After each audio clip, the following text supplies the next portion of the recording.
बरं, मग आता त्यानंतर सुरू झालं मग सारेगमाचं ते विजेतेपद. तो काळ खूप आनंदाचा असेल. खूप म्हणजे सोनेरी क्षण म्हणते मी. माझ्या आयुष्यातले सगळ्यात सोनेरी दिवस असे आहेत ते, आणि आयुष्यभर माझ्या लक्षात राहतील असे दिवस की मी खूप शिकले, मला खूप अनुभव मिळाले त्या निमित्ताने. खूप चांगला मिळाला अनुभव. हो, आणि खूप चांगला अनुभव, एक वेगळा आत्मविश्वास मिळाला. आणि मग रेकॉर्डिंगची पहिली संधी किंवा पहिलं रेकॉर्डिंग स्टुडिओ मध्ये माईक समोर. आता कसं आहे, खुलं माईक घेऊन गाणं याची सवय झाली होती सारेगमाच्या त्या सगळ्या प्रक्रियेमध्ये. हो, पण ते खूप वेगळं असतं आणि रेकॉर्डिंग स्टुडिओत उभं राहून गाणं हे खूप एक वेगळाच अनुभव असतो. आणि रेकॉर्डिंग स्टुडिओत मग पहिला माझा अनुभव तो म्हणजे सलील कुलकर्णी सर, त्यांनीच मला पहिला ही संधी दिली. कुठलं गाणं? नवल हापूस चित्रपटात मी आंबा पिकतो. आंबा पिकतो रस गळतो, आंबा पिकतो रस गळतो, कोकणचा राजा बैदंग मांडतो.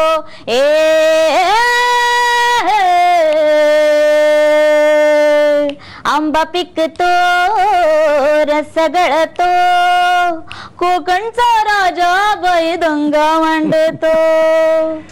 वा, भर मे महिन्यात मला कोकणात नेऊन आणल्याबद्दल मी आभारी आहे. कारण एकदम ते असं छान सगळं उभं राहिलं. आवाजातूनच अख्खा कोकणाचा प्रवास मला घडवून आणलास तू. खूप छान वाटलं. आणि हे पहिलं गाणं स्टुडिओमध्ये रेकॉर्ड झालं.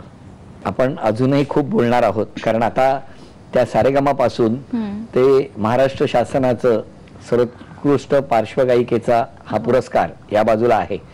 आणि आता हिंदी चित्रपट सृष्टीची ही दालनं खुली झालेली आहेत. त्याच्यावरती मी गप्पा मारणार, पण त्याआधी तुझ्या परिवारातल्या सगळ्यांना मला भेटायचंय, त्यांना बोल. नक्की. नमस्कार. नमस्कार. आई बाबांचं स्वागत या कार्यक्रमामध्ये. बाबा, तुमची ती धडपड आणि लेकीसाठी तिने तिचं ते गाण्याचं जे काही टॅलेंट आहे ते लोकांपर्यंत आणावं, यासाठी तुम्ही खूप मेहनत घेतलेली आहे. आता तुम्हाला दोघांना आई बाबांना कसं वाटतंय, काय वाटतंय?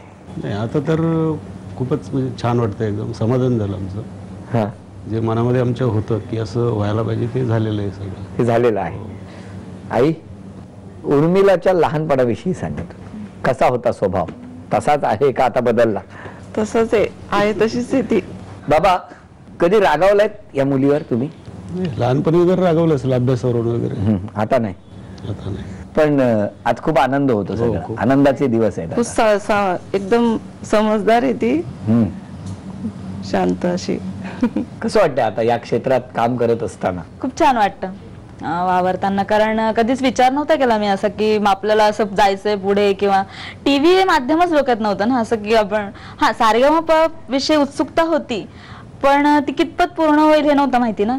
आणि ते सगळं झालं, आणि आता इव्हेंट्स होतात, इतके कार्यक्रम होत असतात, रेकॉर्डिंग्स होत असतात. म्हणजे टीव्हीच्या ह्या बाजूला मी होते, मी बघत होते सगळ्या कलाकारांना, किंवा आम्ही प्रत्येक अवॉर्ड फंक्शन वगैरे आम्ही खूप बघायचो, सगळ्या सिरियल्स तुम्हाला, म्हणजे असं खूप आकर्षण असतं ना आपल्याला लोकांविषयी असं. आणि एकदम मी कधी त्या बाजूला गेले, कधी त्या लोकांशी लगेच बोलायला लागले इतकं, आणि सगळे मला ओळखायला लागले. म्हणजे मला असं असं की हा ही व्यक्तीला मी बघितलं, आणि मी असं खूप असं हा नमस्कार असं, आणि तुम्ही अगं छान गातेस तू, म्हणजे ते आपल्याला आधीपासूनच ओळखतात. हा खूप सुंदर अनुभव म्हणजे मी अनुभवते कायमच. हे स्मृतिचिन्ह जेव्हा हातात घेतलं तेव्हा कसं वाटलं?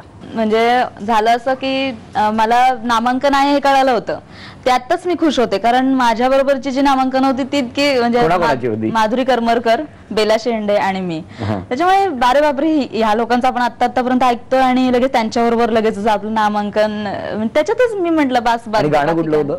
दुर्गा म्हणतात मला मधलं अखंड ज्योत. अखंड ज्योत तेवते तुझ्या निरांजनातली,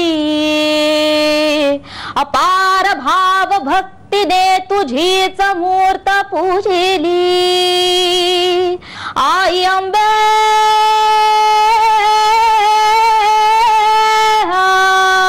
आई अंबे जगदंबे, मला भय दे मला विजय दे, लढाया बळ दे हो. अरे वा, किती छान. या गाण्यासाठी विजय दे वगैरे ते सगळं आलं आणि ते आलंच. आणि आता सुरू झालेला आहे प्रवास, आणि आता तो इतका पुढे जाणार आहे. की मला खात्री आहे की उर्मिला कधीही थांबणार नाही. आणि आता मराठीतून आणखीन एक पाऊल पुढे पडलेलं आहे, ते म्हणजे हिंदी चित्रपट सृष्टी, की ज्याच्यामध्ये प्रत्येकाची इच्छा असते की आपल्याला काहीतरी करायला मिळावं. ती जी संधी आली ती आम्हाला सगळ्यांना ऐकायची तर आहेच, पण त्याचबरोबर तुझे 2 भाऊ हो, वहिनी आणि छोटू, काय नाव त्याचं, निषाद, निषाद म्हणजे भाचा माझा. हा, त्यालाही भेटायचं आहे.